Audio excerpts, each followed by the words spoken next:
What's up guys, it's Lane Sam here from Ugly Sofa Gaming, and today we're looking at a dream called N.o.T.C, Day 1 First Person Horror.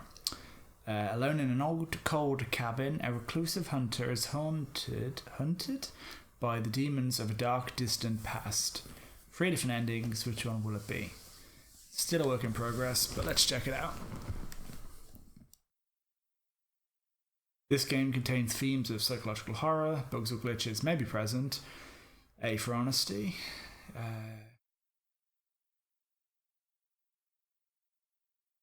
nice, that was classy.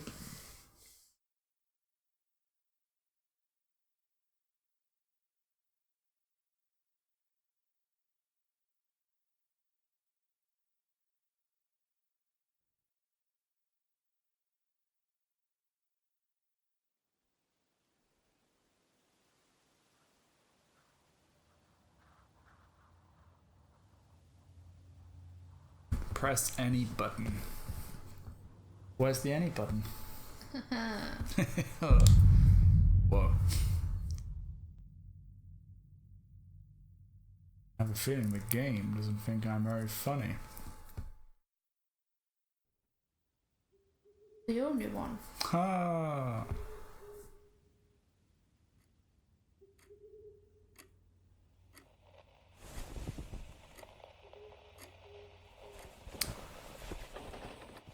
Dig in the opening. This is very well done. First what I'm going to do is check the time. Oh dear, I'm bad at reading the time. 5 to 1? Yeah. Oh good. Could have been embarrassing.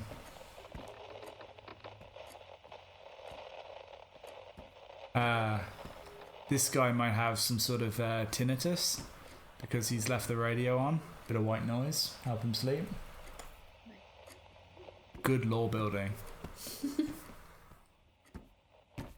What's all this then? Voices, the goddamn voices. Wildlife rescue. Diazepam. Symbiox. I just remembered Venom. Where they said symbiote. Well, how was it? Symbiote. The symbiote. That was weird. Rigora, a novella. So we're there in the cabin. There's mysteries to the north. That's not north. It's north. The arrow points north. Oh yeah, you're right. To the west. Yeah. Oh, hello. Sit in. Bathroom. Want to go in? Can't. Start my day properly. Oop.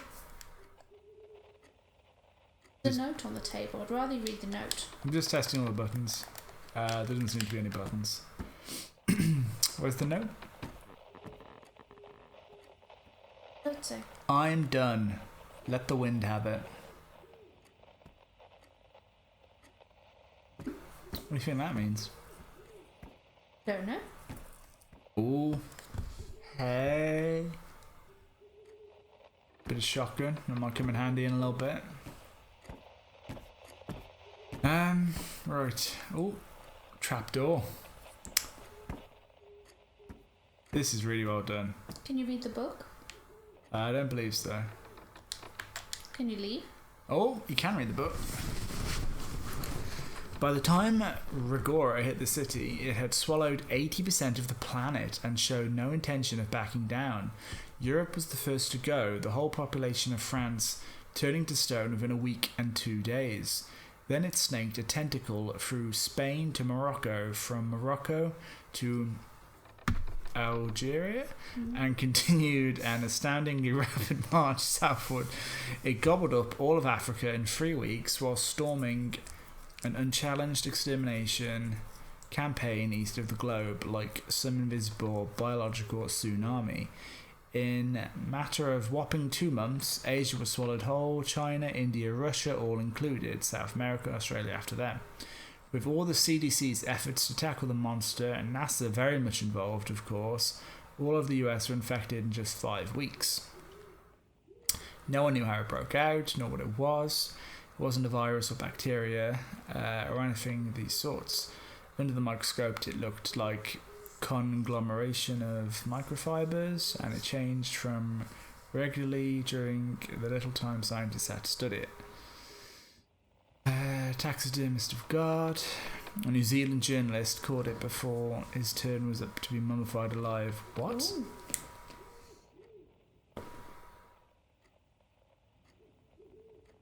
If you felt the gore on the back of your neck, you hardly have the time to scratch your ball sack before you've turned into something from a wax museum, posed in your last moments as a human being until the end of days.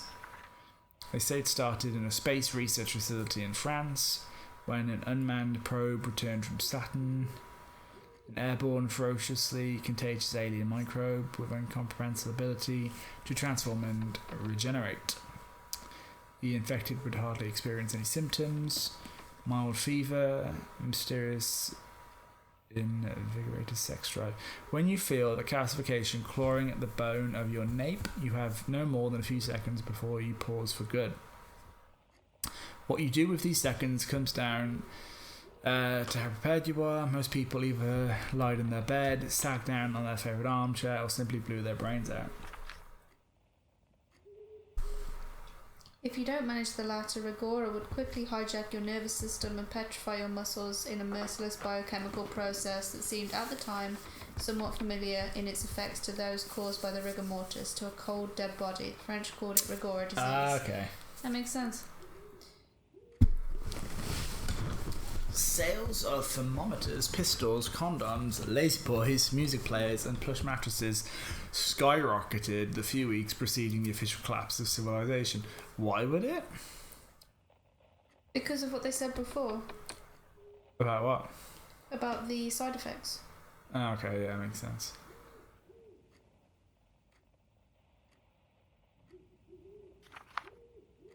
All we had were theories, and that's all they were.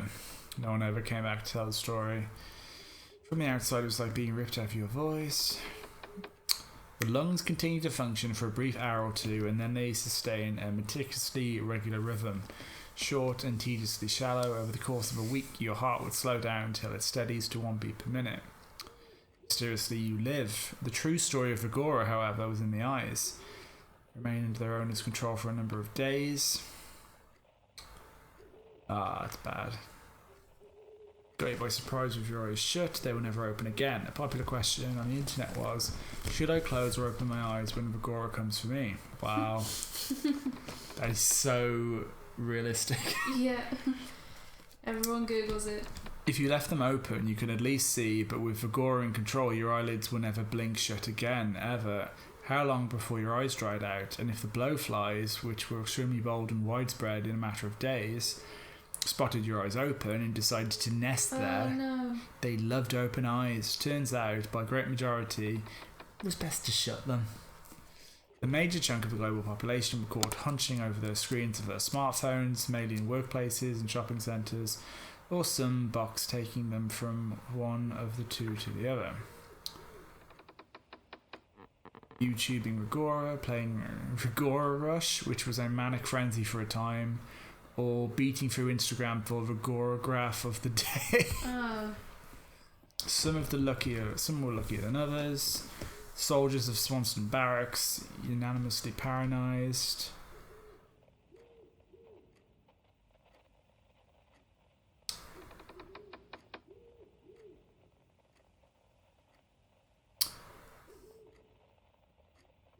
This is fine law building.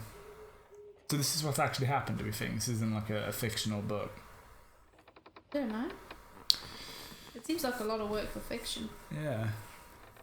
Be a lot of work just to add colour into the... Yeah. Larry got Rigora'd on his own toilet seat, leaning forward with his humongous belly hanging out and his hand halfway to his ass with a clumsy stack of toilet paper. When his wife and daughter found him, they couldn't quite decide whether to laugh or weep. Larry ended up on Facebook by the post of his own daughter. He made it to the top 10 best of Rigora all time by the time Facebook went offline in 2031. The truth was, however, no matter the pose or the facial expression you put on, Whether you struck a dab or stretched your smile from one ear to the other, the eyes were always the same. Big, terrified, often clingy. Endlessly followed the few passing survivors, staring with deep, horrified misery. Even those regored with closed eyes, their eyeballs within, followed you from under the skin of their lids. There was no immunity from it. No one is immune, and no one. All equal under God, all equal under the Gora.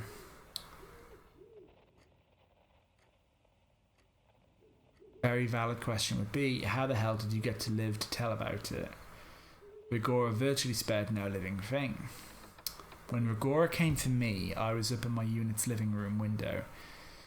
I'd just woken up hungover and baggy-eyed, basking in the warm August sun. Mr. Tout, an old Slavy lady? Slavic. I need to do that eye test. Yeah. The old Slavy lady. I was like, is that a profession? The sweetest there is, but with Alzheimer's so severe, sometimes she was pretty sure she was Morgan Freeman. Looked utterly still leaning on her broomstick across the street. When it did occur to me that Rigora may have already arrived in my neighbourhood, the wicked claw was already digging its pointy tips into the back of my neck. I imagined it like a vengeful skeleton, red-eyed, shrouded by an ancient ragged cloak, etc., etc.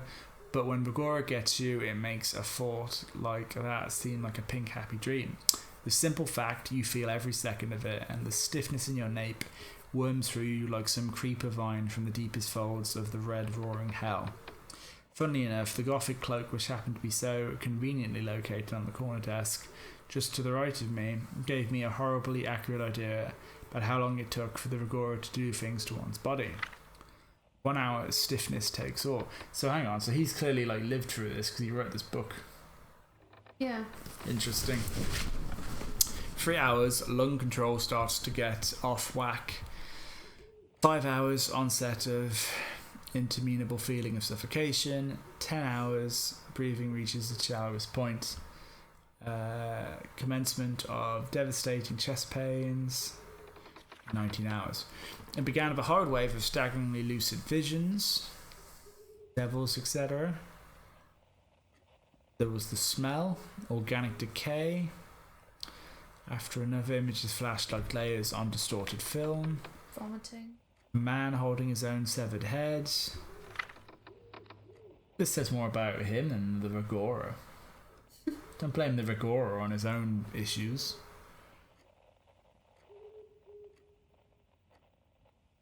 Poor Rigora, always the victim. So I made him see weird stuff, basically. Eternity of weird stuff.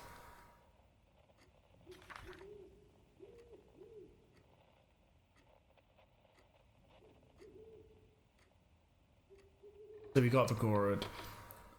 I felt some muscles control return. For some miraculous reason, Rigora was letting me go. I'd been in that hell for at least 21 hours. The whole time, all I wanted was to weep. I raised my wobbly hands to my eyes, muttering meaninglessly in shock. The morose grin fissured through my face, and I began to get like a movie. Collapsed to the floor. I think if I was in this world and someone said, "Oh, I have Rigora," I wouldn't buy it. You're just trying to sell your book. Yeah. We'll read on. He opened his eyes. Power was gone. It was 2 hours past midnight. He'd lost consciousness for 3 days. Lumbered to the window. Night had come, as it do. Instinct or pessimism. The moment I came back, I had certainty that I was the only one to ever slip alive from the grip of the vicious taxidermist. I'm wondering if this is even a dream. And this Why was he certain? He's just got a good feeling about these things. It's like it's a macho instinct. Mm. I'm wondering if this is a dream or if this is this guy's short story. And don't get me wrong, it's good. But I don't know, this must have took a long time to type out. Yeah, definitely. I don't know, maybe, I think you can use your tablet as a keyboard now, can't you, on PSN? Oh, I don't know. That's handy though. Yeah, you have to do something because he couldn't have typed all this out on his DualShock 4. He'd go mad. Go mad like Agora. Agora madness. Can you carry on reading? Have a sip of beer.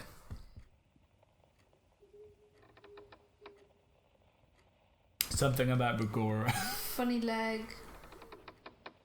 Each tree. Air still and stuffy. Moonlight was stifled behind the stagnant stretch of vast matted clouds. Hello! I shouted as I stumbled to the street, my painfully against each other. Help! Anybody! Can't really see. The cat's kind of in the way. There couldn't be anyone living out here. Silence was so dense and tenacious, you'd think you've gone deaf. He went lashing to Mrs. Tout, approaching from behind. Mrs. Then I saw her. Mrs. Tout, I screeched, cringing and making gurgling sounds in my throat.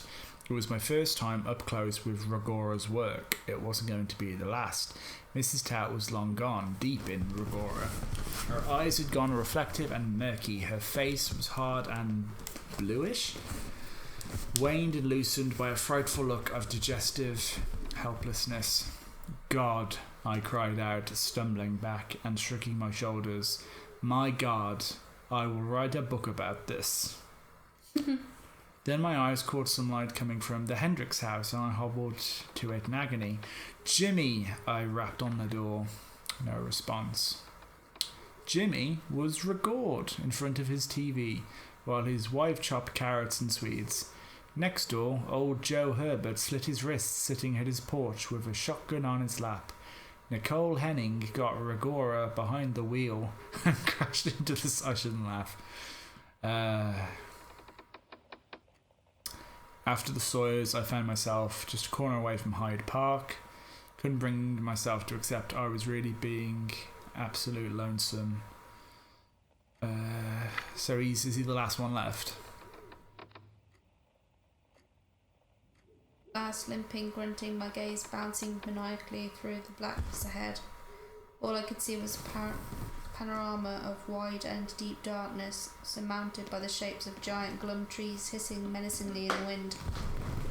But as the curtain of clouds made way for a thin flare of moonlight to descend, I saw them in excruciating detail. Hundreds of people. Hundreds of them. Okay.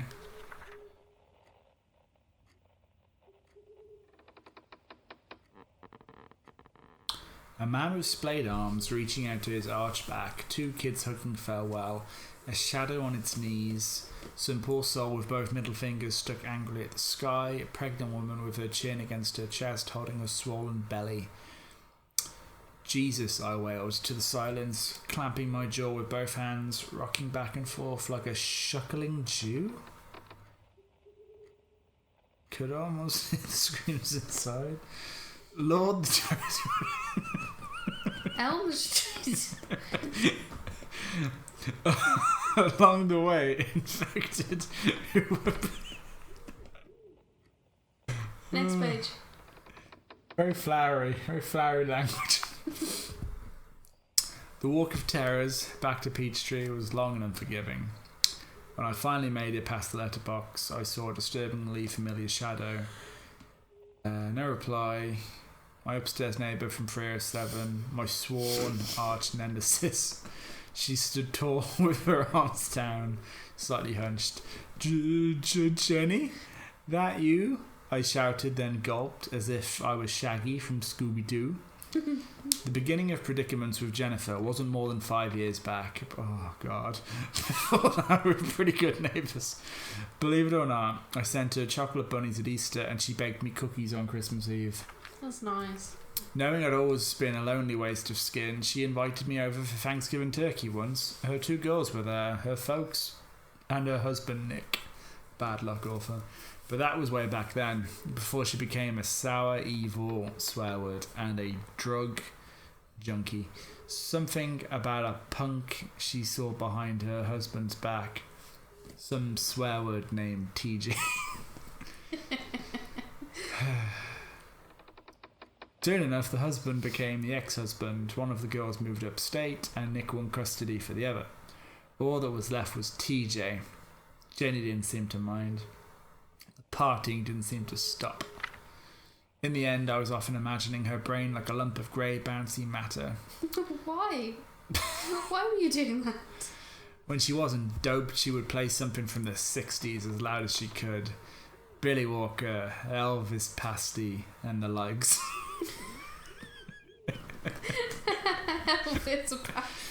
As if to silence the fleeting of sanity that rarely reached from the smothering haze of dope. Feeble and futile, reminding her of what she'd done to herself and to those once held dearest. You know what? I'm officially handing in my dream. I'm thought long and hard about it. I did want to become a audiobook reader, and I don't think I'm cut out for it. Well, I mean, it is 10 o'clock, and we're trying to read white text off a faraway screen. And I'm a couple of beers in, I'm not gonna lie. So it's quite difficult. Oh, okay. One day, when the rave party upstairs got crazy enough, I decided to call the cops, even though I requested anonymity. Anonymity? Anonymity. Jenny mysteriously knew that I was the one who ratted her in, and with the new kind of people she'd been befriending, she made sure my life was a living hell. Whenever something went wrong, be it a bad memory of a fight with TJ, she would send one of her homies to fling a stone through my window, glue the keyhole, carve "enjoy" on my car, or call the police. Are you laughing? Was it the homies line? Just carry on reading. State Animal Rescue knocked on my door at 1 o'clock in the morning one day after some good Samaritan reported that I was screwing.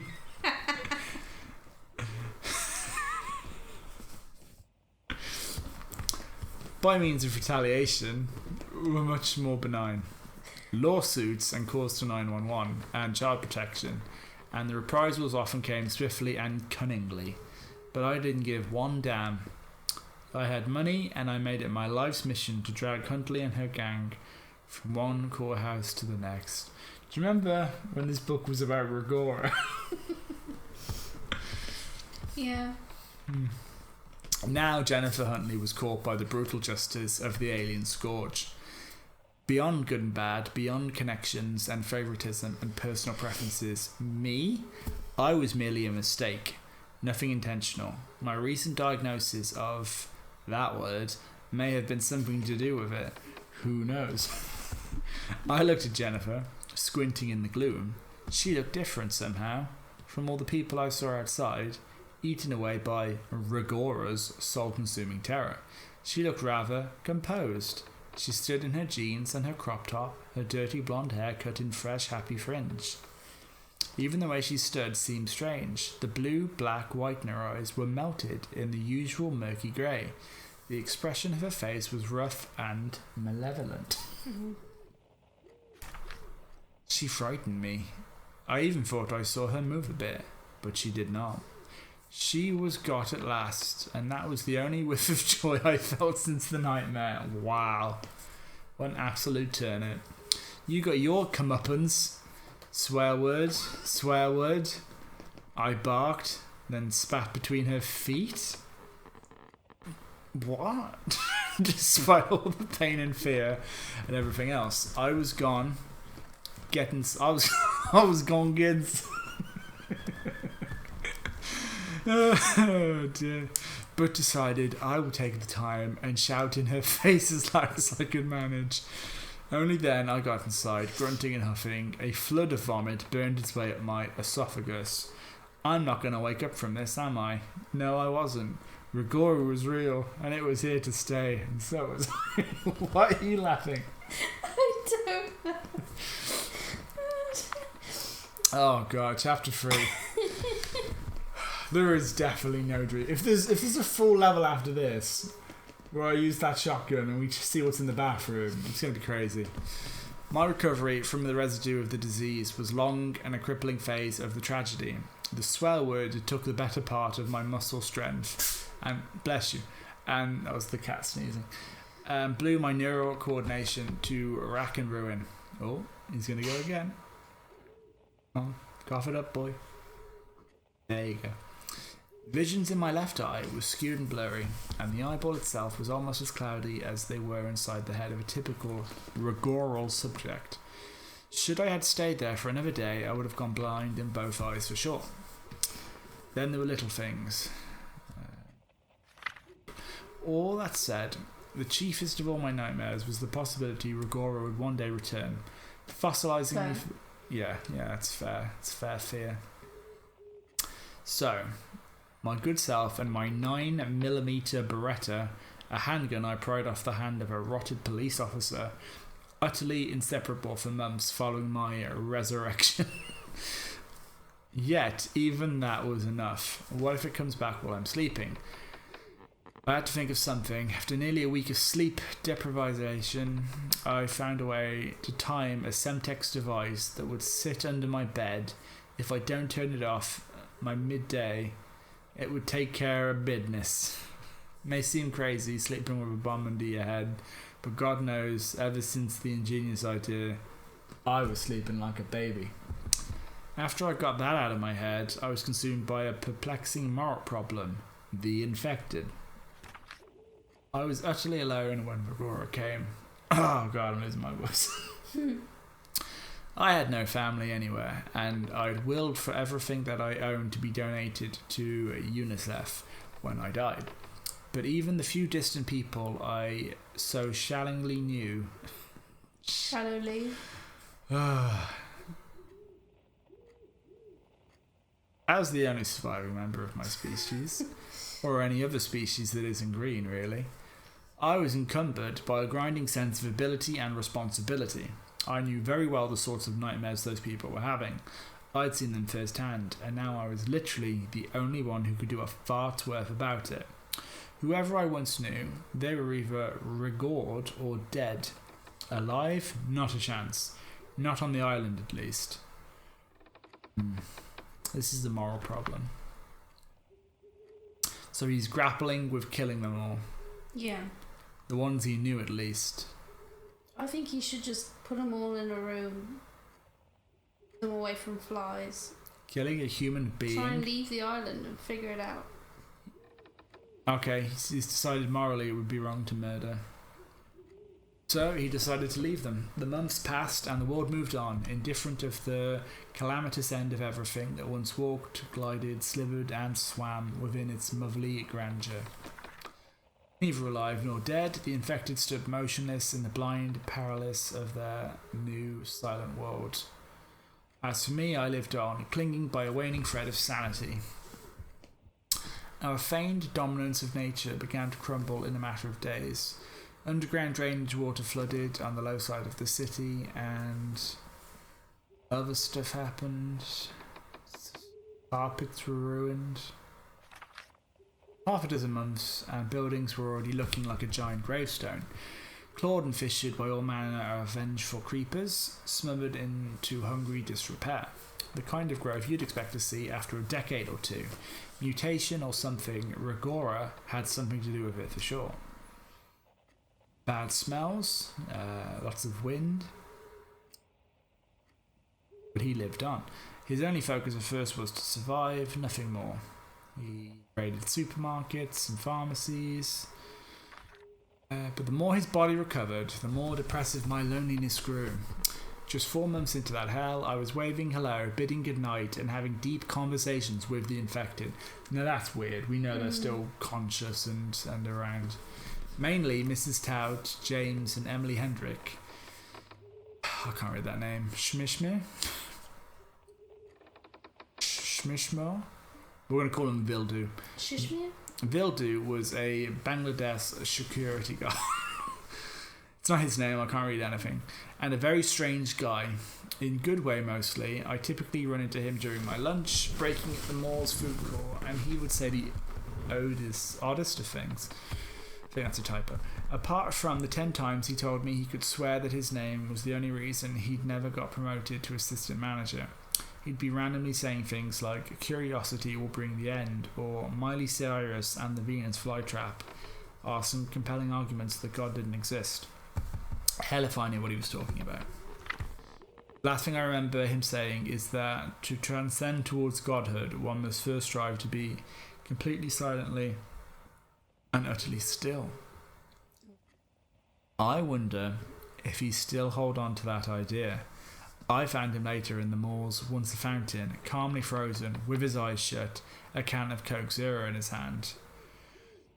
I missed all these damn things to death. Talking to the infected was the one thing I tried that silenced in my head the daily debate of suicide. Even Jennifer, in a way, I missed.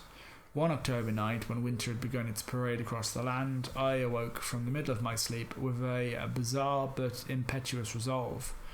Clothe the infected for winter. Smart. You need to take a turn. I'm really struggling to see. Right at that moment, I began pilling stores for outdoor winter gear. I started with the people I like the most, then I jumped to my neighbours. Further down the street, those regard outdoor taking precedence. I was getting their sizes down, with my measuring tapes even. It felt good, immensely good, but incapacitated as I was, it proved quite the task. By the time I got the first block prepped for winter, the cold had already set in, ready to bite your bloody nose off if you ever dared to push your luck. Mid-November, and I'd already given up on the affair. I left Jennifer until the end, and I was still inclined to let her freeze. But like the softy I've always been, I decided to garb her nonetheless. A long pink mountaineer jacket, a pair of gloves, and a grey knitted beanie. Oh, that's nice. Only later I decided to talk to Jenny, tell her I was sorry for all the feuds that had raged between us, and call on her the swear word the night I got my body back. But by then the infected were becoming notably thinner and drier, but they weren't dead. Occasionally I saw puffs of vapour rising from their mouths into the frosted air, not to mention the sudden explosives flatulence. So they were alive all right. What was going on inside those bodies only God knew. Some of the heaviest ones were becoming thin as pencils. If they ever came back, I swear they'd be ecstatic about it. It was odd, you know, I told Jenny that day, sitting on the porch steps beside her, wrapped in my ultra-warm and free Kathmandu jumpsuit. Of course you know, I said and scoffed nervously. You've seen it all, haven't you? I poured the latte sachet into the hot water and stirred away beneath my gloves. That jacket keeping you warm? I sent my gaze up to her. Yeah, they're good these. They got goose down in them, I explained proudly. But some whispered deep within, naggingly told me to give up already. If any of Jenny still lingered in there, it would never let go of a harboured grudge, a recurring thought that I constantly dismissed for the sake of my own brittle sanity. I sipped at my coffee in a pensive silence, Jenny standing mutely at my side. The last of February cold whistled through the alley like a flock of razor blades. Chapter 5. Oh yeah, we're finishing this. We're doing it. The question was, am I really alone? Could be a full-length book. Oh my god. Am I really alone? Until 9 months later, I came back from the disease. I was barely in the shape to see the most essential of my needs, let alone look for survivors. Besides, I really didn't think there were any. The first time I began to suspect that some form of land creatures may have joined me in survival was on March 13th. I was keeping elaborate notes back then of the changes around me, big or small. I had let go of my crutches a couple of months earlier and had begun to stretch more daring strolls for food and supplies. I even gave some thought to kicking off a small search for life a few blocks away. I was walking past Vildu on my way to the mall pharmacy. The sun was sinking to the horizon in a woeful crimson sunset. Stevie boy, I greeted energetically. How you doing, man? Great. I'm very well, yeah? Getting a bit warmer out here. I'd have to take that jacket off you next week by the look of things, and they say global warming isn't real. It was then I saw something move for the first time in 9 whole months. I couldn't believe it at first. A distant dark object, the bulk of a good-sized mouse. It slithered across the pavement, then stopped. I froze in disbelief, my sight fixated on it. Steve? I stretched his name in dumbfounded apprehension. I could have sworn It moved again. Hey! I screamed, throwing an arm forward like a lone castaway hailing a boat of hope passing across the horizon. Wait! I dashed after it, heart pounding and leg limping. No, no! It slipped into the curbside storm drain and disappeared into the shadows. When I got there, it was long gone. I knew I saw something. Damn right I did.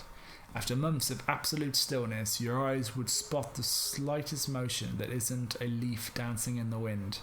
Booyah. What a day. It was just too far for me to tell what the damn thing was. A mouse? Had to be. Pretty sure it was lugging a tail behind. Will do, I called, shuffling in his direction. Steve. I grabbed him by the shoulders and looked him in the eye. Life finds a way. Oh my God. And I began a hysterical laugh. Chapter 6. I never saw that mouse again, and it was severely depressing. It kept me awake for endless nights. How in the name of Christ did it survive all the while? Maybe it was a lucky survivor that looked far beneath the surface, and it got Rigora as soon as it ventured out. Right about May, I was already giving up on the idea I was no longer alone. After the exhausting campaign of undressing the infected for the coming of spring, I strolled around the city for survivors 4 or 5 times and found nothing but the infected. But one day when I lied in bed, tossing and turning, wrestling the fiends of my aggravating insomnia, I heard a very strange noise coming from the bathroom. A dry scraping sound, like thin claws scratching and scrabbling the plastic plumbing underfoot. My God! I thought in a flare of delight, my hand feeling for the flashlight of the bedside drawers. But under the excitement there was a ring of unexplained fear squeezing the mouth of my stomach. I got to my feet and sneaked silently to the bathroom, the itchy scrabbles below stopping and continually The bathroom was dark and inclement. I don't even know that word. What, sporadically? No, inclement. Oh. The bathroom was dark and inclement. I'll have to Google that after. There was a strange smell in the air. Thick, damp pong like the ones you sniff in dilapidated subway toilets. I sniffed a whiff and blustered it out through my nose. When the hell did that come about? Wasn't there an hour ago? Set my flashlight to the floor grate, and another heated fit of scratches rumbled under my feet. The drain cover laid unnervingly on its casing, jutting out to the one side. I beamed the light through the grills. It was damn hard to see before the shadows dipped in there. The stench, though, was darker and denser. I buried my nostrils in the crook of my elbow. What? And flipped the drain cover with my slippers. He covered his face like this. That makes sense. In my visual image, he was like trying to bury his elbow into his nostril. It's like, stop it! Stop it! It's the Rigora! Couldn't even do that. I can't. No. Sniff my elbow. Oh, I tried it once. My elbow smells terrible. There was nothing immediately down there. The pipe took a straight left, and there was not a simple way to see what was beyond the junction. Maybe if I stick a shaving mirror... An explosion of fervent trashing. Then there was a muffled pop, and something barreled through the pipes and receded into the distance, scratching and rumbling all the way through.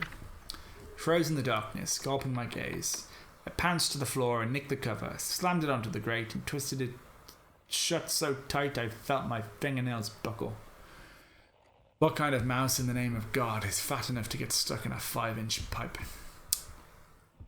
By July, 10 months after my return, a new phase of the nightmare began. The dark, macabre stage that made everything that had come before it flash in one's mind like a slice of cake. The first sign of it all was the East Podium shopping centre, when I found a couple of the infected in startling shape. I was about to say groovy. Two groovy guys in expensive tracksuits who got rigored outdoor standing waterfront. A plastic bag, I guessed, blown by a gust of wind into his face. It had been a bit blowy a few nights back, probably knocked over his boyfriend beside him. If not, then he would be dead. Every once and again, an infected or two would just drop dead. Failure in Rigora's chemical process or something, who the swear word knew. But with every step I took toward the two, a chill of dark, visceral fear grew like tentacles inside my gut. When I was close enough, my legs stopped on their own and my lips began to tremble. No, it's just a bag. It's just a bag. There was no bag or undies or any of that happy stuff. The guy's face was eaten, looking like a splotch of dried cherry jam. No, I barked and ran to them. The other infected lay dead and loose, chewed up across the belly. One of his legs was gone from the knee down. Oh my, I stammered, my body still as a pile of stones. I looked around me and suddenly every patch of shadow was a harrowing gaze of starving, carnivorous eyes. Whatever walked the earth now, it lurks silently in the deep darkness below, waiting. The world above is an inexhaustible paradise of immobile, living flesh. They feed at night, that much I knew. Otherwise, I would have seen something during the day. For the weeks that followed, more of the infected were consumed by the covert and hindered predators of the brave new world. I'd go on my usual supply runs, and suddenly an infected had collapsed with the belly devoured. The face too sometimes, and the thighs. But the gut? Should have locked him up. Every time. Should have buried the dead. Should have killed them and buried them. Like a good Samaritan. They weren't dead. What? They weren't dead. They could have fixed themselves. Like he fixed himself. It's been like a year. It's been ages. The radius within which they fed wasn't anywhere near my home, but it was creeping closer every week. It was only a matter of time. I gave some real consideration to running away. But who said there wasn't more of them? Whichever godforsaken rock I was going to. Better the devil you know. Was practically deprived of sleep since July, even though I worked tirelessly during the daylight, fortifying doors and installing metal sheets on the windows. By mid-August, I'd installed enough steel in my home it was looking more like a bomb shelter.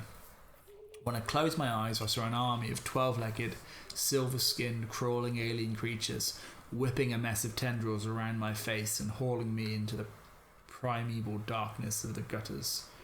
I scream and convulse alone, gurgling on my own blood and vomit. All that horror, and I still hadn't seen any of them. I often speculated for long hours, pondering what they were. How did they even come about? Last I checked, Rigora didn't invade with flying saucers.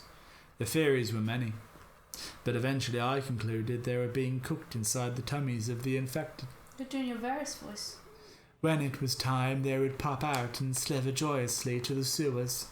Like the xenomorphs and stuff, I was actually pretty convinced of the corny theory. Until August 13th, when I stared madness square in the eyes. I was lying in bed when I heard a loud clank coming from the street.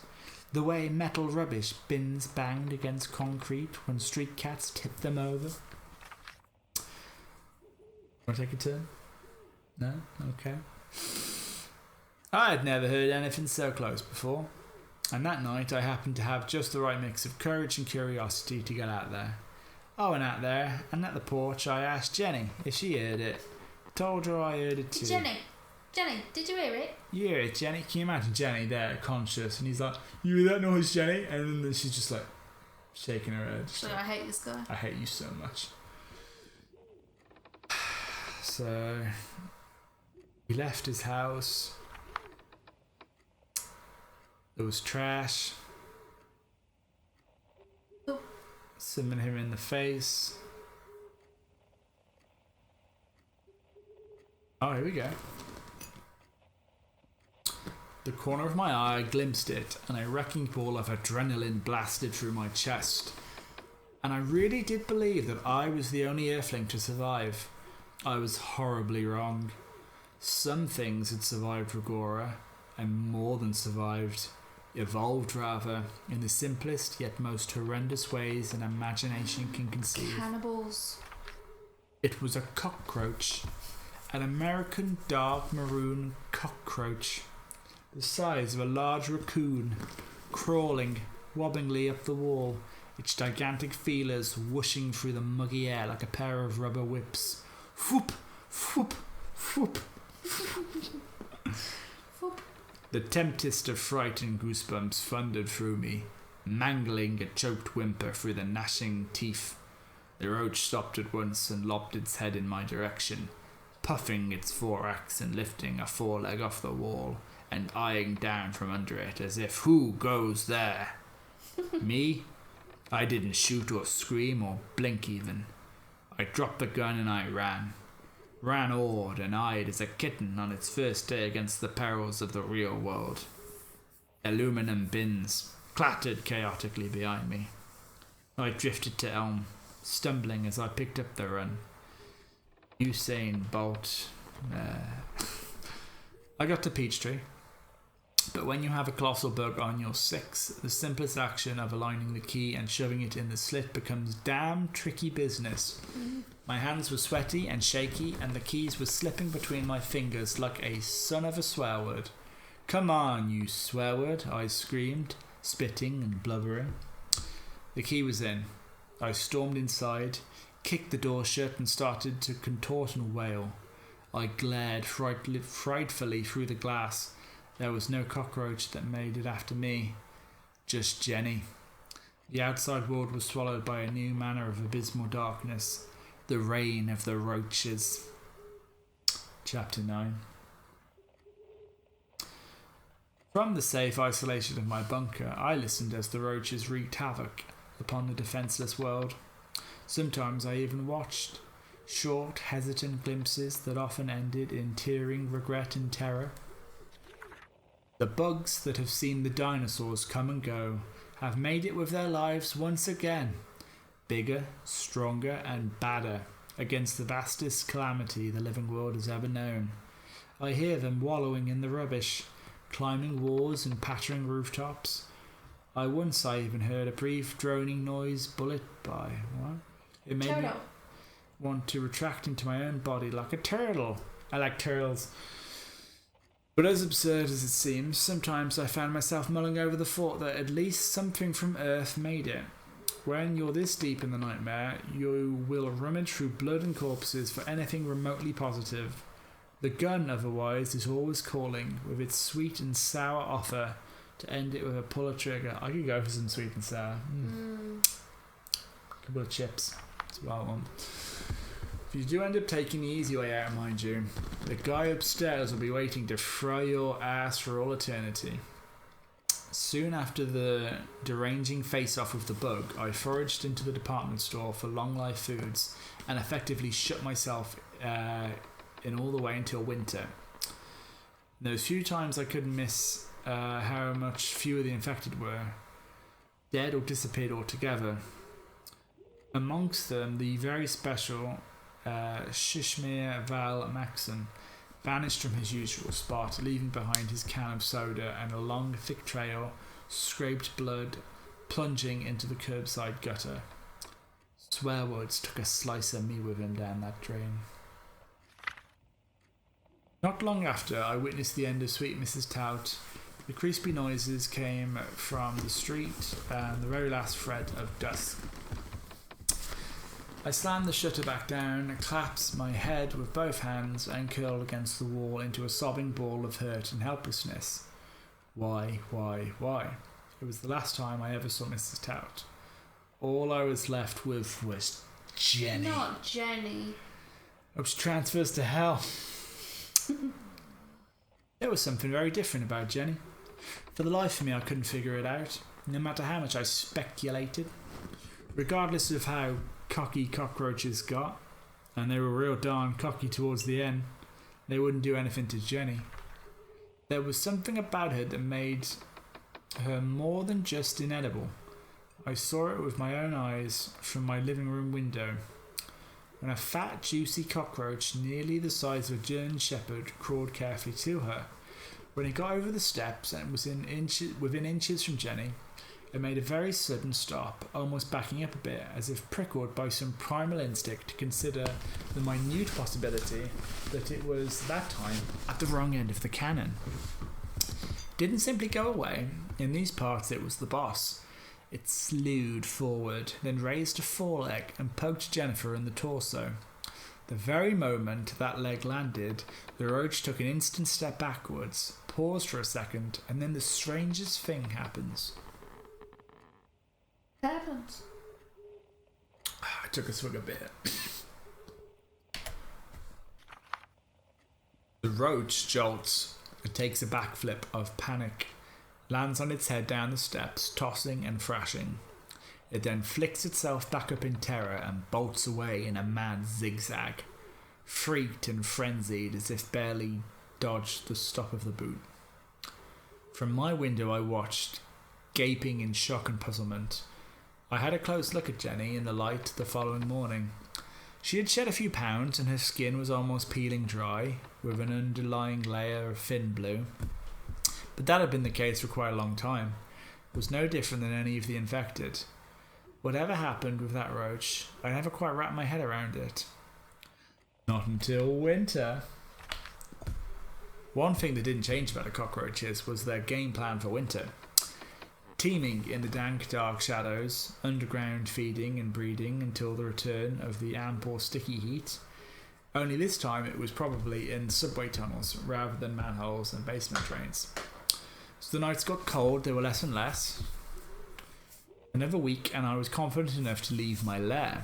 By then a great many of the infected were gone. Some, however, made it, standing through the unimaginable awes of that cursed summer and the horrors it conjured. I roamed the streets, glum and empty. Still, I was going to dress some up for the cold, whoever remained. A blank idea of a purpose to keep me going until I figured out a way to do it without the feeling of the cold steel of the pistol clicking against my teeth. All he's doing is like wrapping up the food for the roaches for next year. Yeah. Sometime in early December, I located a mini radio station on a high rise and started to broadcast a radio transmission on all frequencies, telling whoever might have listened that I exist and that Peachtree at Free Elm Street was a bolstered safe haven even in the summer when the roaches were out and about. I didn't really know if it was all working, but I was trying a minimum of twice a week. Clinging to a 15-story building was a damn good climbing exercise. At the same time, I was constantly badgered by the idea that if I was to ditch this town and look for life elsewhere, it would be now, while the bugs lay dormant underground, and that the clock was ticking. It was all I could do. It was all I could think of until that one day. I had just come back from the station, shuffling absent-mindedly to Peachtree. Jennifer waited at her usual spot at the entrance. As I approached, I said a casual, "Hiya, Jen," and raised a foot to the steps. But that foot never landed. It hung in the air as I paused in paralysis of alarm. There was something different about Jenny. Even at the edge of my sight, I saw it. I put the foot back down and I twisted my neck back to her. Jenny's face was a mask of elusive, decadent grey. Her brows were low and menacing, and her high temples and cheekbones frighteningly augmented. There was the mouth. God, there was something awfully wrong with her mouth. It was raised and swollen at the moustache, like someone had crammed a handful of flesh between the teeth and the inner lining of her upper lip. "Jesus, Jenny," I huffed voicelessly, my Adam's apple bobbing dryly as I swallowed a mouthful of the fear I saw. I had to see what was inside. I tried with my fingers first. I've just realised something. What? The description of this said there were like 3 different endings. So maybe there is a game attached to it. Maybe there is. Maybe this is all just colour. Maybe this is just a book. I thought this was background, like, but this is so long. Maybe it's just a book he was reading. That's art. That is a book within a game. Just nuts. I love it. Oh. Have a look. Where are we? How do we get to? He was going to see what's inside my mouth. I tried with my fingers first. Thought I'd pinch her lip and pull it up, but I didn't have the stomach for it. Instead, I stuck a key in there with a twitchy grin and a sincere sorry. The moment I jacked that lip up, they came right out, freezing the breath in my lungs. Long black teeth, pointy and striated. Thick rows of them stacked chaotically on top of each other. Nothing but fragments of her former human teeth remained, clinging in between the chaos. My God, Jen, I rasped in a breaking voice and watering eyes. What's happening to you? No reply. She stood there like a monster in her pink jacket and puffball beanie. I gathered myself and took a step back. I'd seen this. Stomach-churning images roused within like thumping demons, trapped in the fragile coffin of my subconsciousness. Scenes from my time in the innards of Rigora's cerebra, when I was a diminutive piece of the terrible grand scheme. Without a thought, I turned back and to the street, storming in a shattering blend of fear and anger. My destination was Hyde Park, where I could examine enough of them. Jennifer couldn't be the only one to grow those heinous tines. Hyde Park waited, ugly and dreamlike as always. One glance and you could tell how popular a spot had been for the roaches. Half the infected lied flat on the ground. The first thing that caught my attention was their nails. There was the beginning of a disquieting layer of hardened black crust grown from the roof fold of their fingernails, and seldom at the toenails too. I hadn't noticed any of those on Huntley. She had her warm gloves on. I grabbed the nearest infected by the face and pried the jaws open. The same fossil-like black teeth had sprouted right through both the upper and lower teeth. The same went for the one after him, and all the ones that followed until I stopped the terrifying search. I closed the last pair of jaws and started a slow walk backward, a hand draping my mouth. Scalding tears of fear flooded my eyes and fogged my vision. What am I gonna do? They all had them, every last one, some bigger and longer than others, but God, they were all baby teeth compared to what Jennifer had on her. I trudged back to Elm. Sunset was diminishing through a storming wave of grey and amber clouds. At the entrance of Peachtree, Jennifer Huntley waited eerily in the shadows, grimmer and darker than ever. My steps heavied when she came into my sight, weighed down by her new, uncanny visage. My heart raced into thumping palpitation, faster and fiercer with every inch I drew closer. When I was finally there, I hardly had the strength to stay on my feet, but I had to see what she had under those gloves. My hands reached to hers, my eyes enlarged by fear, staring with fluttering lids. Then I pulled the glove. Jennifer's finger was sharp, long claws of hard black bone, fused into her flesh at the middle phalanges. I sent a miserable look to her, my chin trembling in fright and awe. You always have to be such a swear word. But I wouldn't say that out loud. I wouldn't dare. I slid the glove back on and slipped silently into the building. Tried many times and I couldn't do it. I've been fixed and eager and poised for destruction until I feel the muzzle of the rifle bump against her skull. The enormous arsenal of weapons that I'd hoarded from the gun store was nothing but a shameful waste of time and space. By snowfall, Jennifer's claws had come bursting right through the gloves, and her teeth were so long and thick they parted her lips into a humorless, hair-raising grin. Her eyes were big and drab, glimmering in the night like a pair of marbles. I don't know about now, but the last time I dared to check, there was a tiny yellow funnel in the centre of each eye, dripping horrifically towards their core. But that was some 10 days ago. I haven't left my home since. I doubt I ever will. The clock at my bedside said a Merry Christmas, December 24th, 11:49. Night was clear.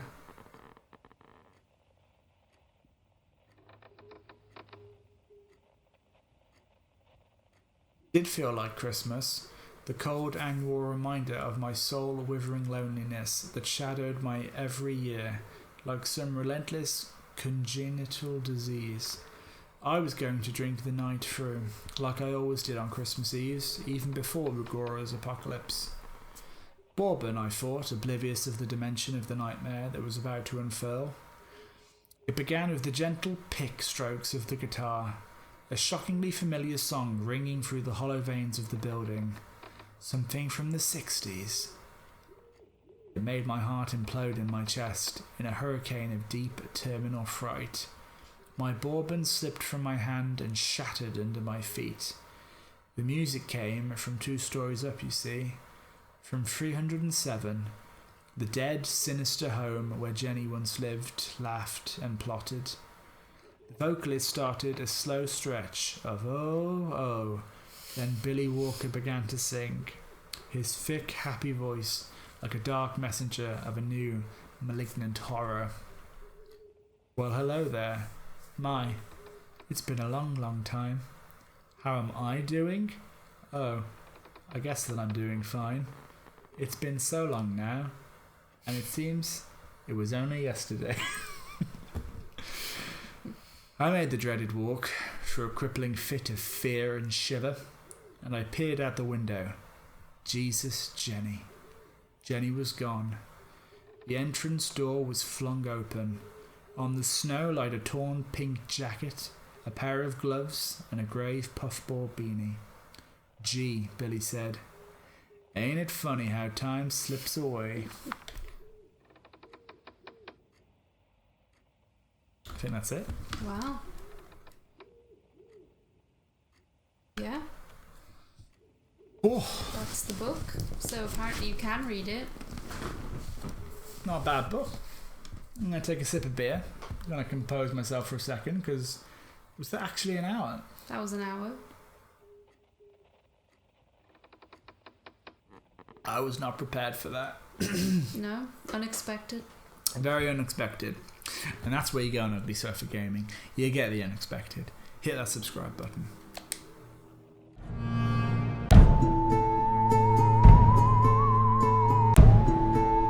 Happy Halloween, we hope you enjoyed our video. If you'd like to see more scary dreams, check out the link to our scary playlist here.